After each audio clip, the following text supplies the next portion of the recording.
lakini kwa muda mrefu sana Watanzania kwa nasubiri, lakini hasa kwa wana Simba kwa sababu ni mchezo ambao wa moja kwa moja unawahusu.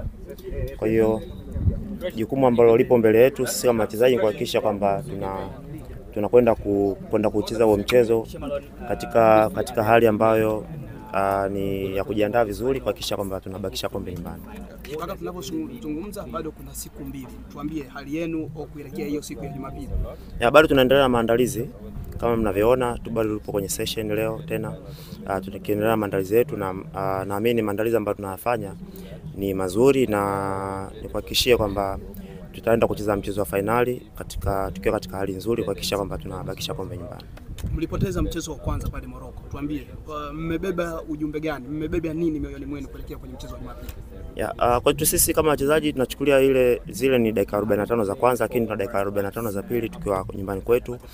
Wenzetu walikuwa na mchezo mzuri sana kwao, lakini tunafahamu mtu akiwa kwao siku zote anasema mchezo kwao utunzo. Kwa hiyo wenzetu walikuwa na kila sababu na kila kitu cha katika ardhi yao kuhakikisha kwamba wanapata matokeo mazuri, na so far mchezo ule tulimaliza kwa kupoteza, lakini safari hii na sisi tupo nyumbani kuhakikisha kwamba tuna kila kitu chetu, na naamini na maandalizi ambayo tunafanya na support ambayo tutaipata kutoka kwa wana Simba, lakini kwa Tanzania kwa ujumla naamini tutafanya vizuri katika finali hii.